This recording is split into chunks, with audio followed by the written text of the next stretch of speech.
El día de hoy vamos a hablar acerca de dos empresas que considero excelentes empresas. Una de ellas la tuve en mi portafolio por más de 3 años y en realidad a veces me cuestiono por qué fue que la vendí, que claro, en el momento era bastante evidente que debía de vender esa empresa para invertir el dinero en empresas que estaban mucho más subvaluadas. Pero a veces también vale la pena que empresas que están un poco más caras las mantengas en el portafolio por el hecho de que te vas a ahorrar impuestos, de que ya hiciste el análisis sobre esa empresa y que te vas a permitir que ese dinero continúe creciendo por sí solo, sin tener que estar analizando otras posiciones constantemente, simplemente darle seguimiento a tu tesis de inversión. Y estas empresas son Visa y Google. Google es una empresa que actualmente en mi portafolio es una de mis top 3 posiciones. Y Visa fue la empresa que vendí hace un par de años, pero que mantuve por más de 3 años en el portafolio. Ahora, ¿qué pasa con estas dos empresas y qué pasa con sus reportes trimestrales? ¿Será que ya están caras una vez más? Porque Google esta única semana subió más de un 10%. Las acciones ya no están en esos $88 que llegaron a estar. No, las acciones de Google ya están en los $132 cada acción. ¿Qué pasa con esa evaluación y qué nos dicen en este reporte trimestral? Por otra parte, Visa, una empresa que eternamente ha cotizado cara, tiene actualmente un PER futuro de 24. Entonces, sí, no es la empresa más atractiva en este momento si consideramos que hace tan solo un par de meses la hubiésemos conseguido por debajo de los $200 o inclusive nos dio tiempo este mismo 2023 de haberla adquirido cercana a los $200, mientras que ahora está rozando los $240. Entonces, han sido dos empresas que se han beneficiado bastante este año. Pero ¿será que ya no son una oportunidad o que peor? ¿Será que ya están bastante caras? Y bueno, pasemos a hablar de los resultados. Google reportó ventas de 74.06 mil millones de dólares, a comparación de las esperadas 72.77 mil millones de dólares. Incrementaron sus ventas a comparación del año anterior en un 7% y reafirman, al igual que afirmó Meta, que regrese el crecimiento al segmento de marketing digital. Y sabemos que tanto Meta como Google dependen enormemente del marketing digital. Además, tienen ingresos por algunos servicios específicamente. Claro, Google tiene, por ejemplo, el servicio de Android. Tienen también Google Play Store, con la cual ellos también cobran comisiones, pero principalmente tanto Meta como Google dependen del marketing digital. Algo que asustaba a los inversionistas, porque se hablaba de que el marketing digital ya iba a tener un freno, ya se iba a poner el freno de mano y que esta industria no iba a estar en continua expansión como había estado anteriormente y que se iba a volver una empresa o una industria cíclica y con ello las empresas que estaban en esta industria iban a ser mucho más cíclicas. Y aquí hay algo de razón. Claro, estas empresas que habían estado creciendo constantemente año tras año, inclusive si llegaba una recesión, ya no va a ser el caso. Si llega una fuerte recesión, las personas van a dejar de hacer tanto marketing digital y es normal esperar algo de variabilidad, es normal ver algo de ciclicidad. Siempre y cuando este ciclo sea a la alza, estas empresas van a poder seguir mejorando, creciendo y van a continuar repartiendo valor a los inversionistas, que son empresas que lo han sabido hacer. Ahora, ¿qué pasó con las utilidades por acción para Google? Fueron de $1.44 a comparación del $1.32 que se esperaba. Y me gustaría también compararlo con el ingreso o la utilidad por acción que tuvo hace un año, que fue de $1.21. Entonces no solamente supera expectativas actuales, sino que reafirma su esfuerzo por ser una empresa mucho más eficiente, que con un crecimiento modesto de un 7% pudo crecer más en utilidad por acción gracias a recompras y a despidos que estuvo realizando, a recortes en inversiones, que el equipo directivo se lo está tomando claro. Anteriormente, con crecimiento, los inversionistas podían justificar cualquier gasto. Que Google Other Bets pierde dinero y pierde enormes cantidades de dinero, no hay problema. ¿Por qué? Porque Google va a seguir creciendo. Oye, que Meta está invirtiendo en el metaverso, no hay problema, porque Meta va a seguirse desarrollando. Pero ¿qué pasa cuando empiezan a bajar los flujos de efectivo? Los inversionistas se empiezan a preocupar. ¿Qué pasa cuando las ventas se estancan? empiezan a hablar de que se van a contraer, de que las empresas no solamente no van a crecer, sino que van a decaer. Yo aproveché ese momento en 2022 para adquirir una enorme posición en Google, una empresa que yo no había tenido en mi portafolio si no es desde el 2019 y 2020 que la tuve en mi portafolio, y después decidí vender esa posición. Entonces, una vez más está en mi portafolio y es una empresa bastante predecible que me ha estado manteniendo muy tranquilo. Ahora, el reporte, uno de los segmentos más importantes, es el segmento de la nube, el cual por segundo trimestre consecutivo demostró tener rentabilidad, tuvo utilidad operativa positiva por segundo trimestre y tuvo un incremento en ingresos a comparación de hace un año de 27%, reportando $8,000 millones de ingresos del segmento de nube de Google.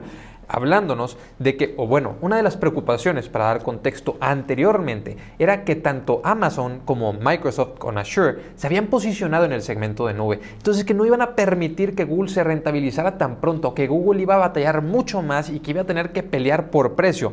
Mientras que reportes y entrevistas a empleados de Google nos mencionaban que todos los retailers huían de la nube de Amazon, que no querían darle su información a Amazon, que no querían que ellos, que distribuyen productos, que le hacen competencia a estas empresas, fueran a tener toda la información de nube. Entonces se iban con otros competidores como lo son Azure y Google. Y claro, Google ha estado yendo detrás de estas otras dos empresas, pero no está tan atrás de Microsoft. Está acercándose constantemente y con este ritmo de crecimiento de entre 27 y 28% que se mantuvo este trimestre a comparación del año anterior, reafirman que es un segmento de nube sólido, que ya está llegando a ser rentable, que también puedo aclarar aquí, para los que no saben, el trimestre anterior Google cambió las reglas de la depreciación para los servidores del segmento de nube. Estos servidores anteriormente los iban a depreciar en 4 años, ahora se están depreciando entre 5 y 6 años dependiendo, lo cual hace que sí, la empresa, aunque no está gastando menos dinero o no está invirtiendo menos dinero, el dinero que están invirtiendo va a tomar más tiempo en que se deprecie, ayudando a la rentabilidad. Pero de igual manera es rentabilidad y no lo vamos a justificar. El hecho es que estos servidores sí están durando más tiempo, por lo cual este segmento efectivamente ya es rentable. Ahora, cuando yo adquiría las acciones el año pasado, ¿qué se hablaba y qué era lo principal? Que a causa de la inteligencia artificial estas empresas ya no iban a ser tan rentables, que a causa de la ciclicidad en el segmento de marketing digital estas empresas ya no iban a continuar estando en crecimiento.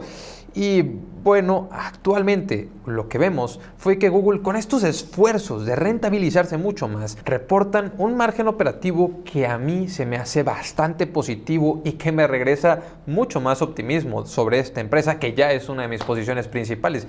Y es que Google en este segundo trimestre del 2023 reportó una utilidad operativa de 29.3%. ¿Y por qué es que esto es positivo? Bueno, cuando la comparamos con la utilidad operativa de hace tan solo un trimestre, el primer trimestre de este mismo año, estaba en 25%. Ahí las preocupaciones de que estas empresas no iban a ser tan rentables como lo habían estado siendo anteriormente se aceleraban, incrementaban. Y cuando comparamos esto con el año pasado nos damos cuenta, porque en el segundo trimestre del 2022 la empresa reportaba un margen operativo de 27.9%. De 27.9% pasar al 25% ya es suficientemente preocupante, pero ahora del 25% suben al 29.3%, superando expectativas por un lado, además superando el trimestre anterior y también al año anterior. Con esto dando mucha más tranquilidad y en parte vemos los esfuerzos en los despidos que realizaron estas empresas, que claro, fueron despidos que hicieron porque ellos sobrecontrataron. Entonces fue culpa de estas empresas todo lo que estuvo pasando. Sobreinvirtieron, sobrecontrataron, pero supieron cambiar el rumbo. De hecho, los empleados que se reportaron a comparación del cuarto trimestre del 2022, o sea, hace 6 meses, pasaron de estar de los 190.234 empleados que se reportaban a los actuales 181.798 empleados que se reportaron, y todavía faltan algunos por recortarse en este próximo trimestre, pero nos dijeron que eran mínimos. Una de las cosas en la que vimos un gasto un poco preocupante, o que a mí en lo personal llevo criticando este gasto los últimos serán 18 meses que he estado invirtiendo en esta empresa o que he comenzado a invertir en esta empresa, son los premios en compensación en acciones. Y es que los premios en compensación en acciones no disminuyeron, en parte porque tienen que compensar a los empleados que estuvieron despidiendo. Y por eso me mantengo más optimista, porque considero que van a empezar a ser mucho más conscientes con esto. Los premios en compensación en acciones para este trimestre fueron de 5.7 mil millones de dólares. Ya entienden un poco mi preocupación. 5.7 mil millones de dólares de premio en compensación en acciones cuando tuvieron de ventas en el segmento de nube 8 mil millones de dólares. 8 mil millones de dólares.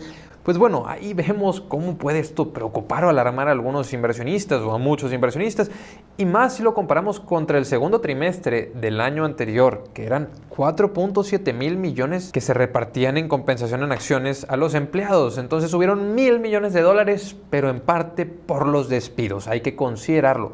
El free cash flow que generó la empresa no fue corto de sorprendente. De hecho, fue un increíble free cash flow que se reportó con un 15% por encima de lo que esperaban los analistas. 21.7 mil millones de dólares de free cash flow. Ya que vemos este free cash flow del trimestre, empezamos a mencionar que, ok, está bien, pueden dar 5 mil millones de dólares en compensación en acciones.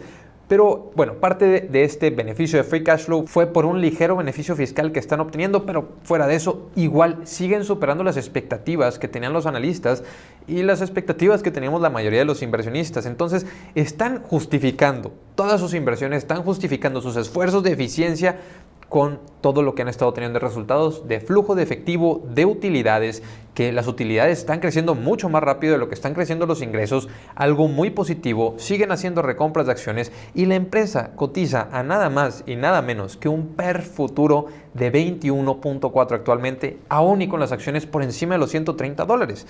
Entonces, esto me mantiene bastante optimista de que pagar 10% más de lo que cotiza la media del mercado por una empresa con la calidad del negocio que tiene Google, con la predictibilidad que yo percibo de este negocio, con la que han demostrado, con el equipo directivo que ha sabido maniobrar y actuar, eso me mantiene muy optimista y me mantiene tranquilo de que es una empresa en la cual yo quiero seguir invirtiendo. Y una métrica que se me olvidaba mencionar, que es bastante importante, es la utilidad neta de la empresa, que pasó del segundo trimestre del año anterior de los 16 mil millones de dólares a actualmente los 18.3 mil millones de dólares. Crecimiento en ventas, crecimiento en utilidad neta, crecimiento en la rentabilidad que tienen en el flujo de efectivo, es algo que en conjunto está apoyando bastante a las acciones de Google, y aún y con la evaluación actual de un PER futuro de 21, yo me mantengo no solo tranquilo, sino veo las acciones todavía atractivas. Si no tuviera esta empresa en mi portafolio, inclusive pensaría en agregarla en estos momentos a mi portafolio.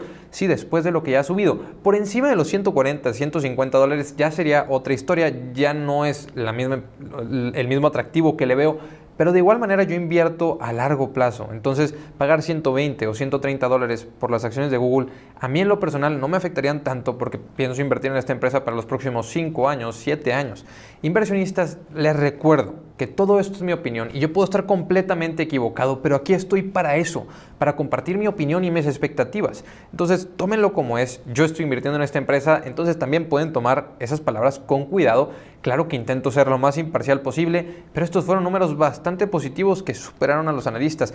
Vamos a mencionar a Visa y quiero mencionar a esta empresa brevemente porque ya le he hablado suficiente en los últimos meses.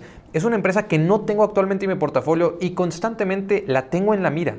Me pregunto por qué es que no la he agregado, y simplemente porque se me hizo más atractivo construir una posición en Amazon, en Google, seguir construyendo mi posición en Meta. De hecho, en el video que hice de mi portafolio para este 2023, que lo pueden ir a buscar, mencionaba que tenía 20% de mi portafolio en Meta, y ese portafolio llegó a tener más de 30% de mi portafolio en Meta. ¿Qué hizo que cayera del más de 30% al 20%? Bueno, que las acciones de Meta colapsaron de los 380 dólares a los tan solo 88 dólares cada acción.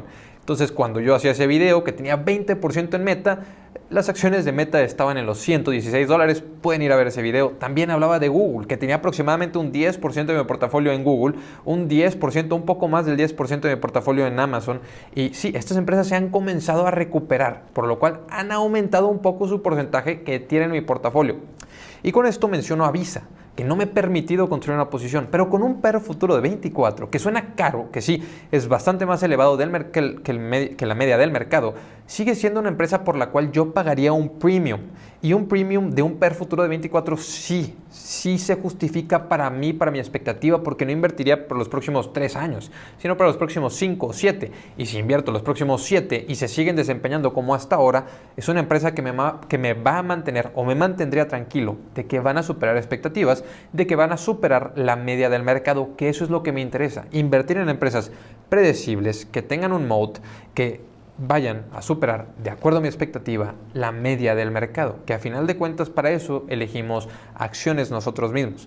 Ahora, Visa, ¿cómo puedo decir que esta empresa tan grande va a seguir superando expectativas? Que esta empresa tan grande, que se hablaba de que Apple amenazaba su negocio, que se hablaba de que PayPal iba a acabar con esta empresa y se decía que Alibaba con Alipay iba a terminarse expandiendo por Europa y que ya no se iba a utilizar tanto las tarjetas de Visa y Mastercard, que claro, cuando hablo de Visa es muy parecida a Mastercard, tiene un negocio sumamente parecido, aunque Mastercard tiene un poco más de diversificación del segmento de seguridad, en los procesamientos de pagos y más información, y cuidan más información de la que lo hace Visa. Entonces tienen un negocio un poco más diversificado, pero una evaluación mucho más elevada que la de Visa, por lo cual yo prefiero Visa, pero ambas son empresas muy similares con un lujo de negocio que a final de cuentas ambas me parecen atractivas. Simplemente a mí se me hace más atractiva la evaluación de Visa, aunque sea una empresa más grande. Y bueno, las ventas para esta empresa crecieron en un 12% a comparación del año anterior, con un 8.1 mil millones de dólares. Si vemos que cuando comparamos a Google, por ejemplo, que tan solo en el rubro que tuvo de Google Cloud vendió 8 mil millones de dólares. Y cuando vemos a Visa en todo el negocio, pues bueno, se vendieron 8.1 mil millones de dólares, pero tuvo un crecimiento de 12% a comparación del año anterior. Entonces, todas estas preocupaciones constantes de que se habla que Visa y Mastercard por problemas regulatorios, por cualquier tema, van a dejar de estar, porque los competidores van a dejar de necesitar estas tarjetas, porque los bancos y los gobiernos van a siguen estando aquí.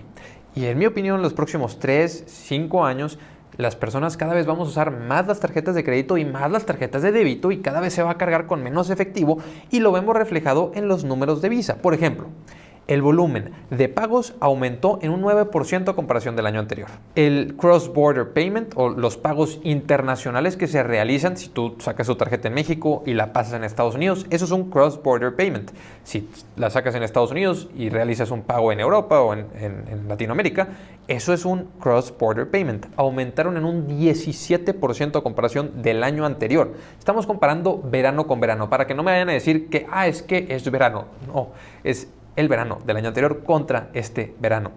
Por otra parte, la cantidad de transacciones procesadas aumentaron en un 10% a comparación del año anterior. Entonces, en todos los rubros hay crecimiento prácticamente de doble dígito o muy cercano al doble dígito. Una empresa que recompra acciones, que paga dividendos y que en mi opinión es más predecible inclusive que Google, pero la evaluación es un poco menos atractiva que la evaluación que tiene Google y el negocio, aunque no es tan grande como el de Google, al tener menos diversificación, pues bueno, yo veo un poco menos de capacidad de crecimiento de la cual yo veo para Google actualmente y la veo cotizando un poco más cara. Entonces sí entendemos por qué a mí invertir en Google o Amazon se me ha hecho un poco más atractivo en el mercado bajista del 2022 por la evaluación, por los prospectos de crecimiento, pero que aún Visa se me hace una empresa sumamente atractiva.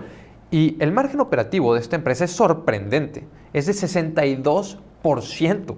Sí, superaron expectativas. Además de que crecieron su margen operativo a comparación del año anterior en 5%. Es increíble, este 62% de margen operativo tuvo utilidad por acción de $2.16, un crecimiento en utilidad por acción de más de 9% a comparación del año anterior. Entonces, inversionistas, sí, de Visa no voy a abordarla tan profundamente porque la he mencionado varias veces en mi portafolio. Es una de las empresas que les he mencionado que se me hace muy atractiva, que he considerado volver a agregar, que todavía no lo hago o no lo he hecho porque se me hacen más atractivas otras posiciones, pero que siguen la mira. Mucho más que esto, déjenme las preguntas en los comentarios de qué quisieran que les hablara, qué quisieran que mencionáramos o qué más quisieran que se analizara. Inversionistas, hasta aquí les dejo este video. Nos vemos a la próxima. Hasta luego.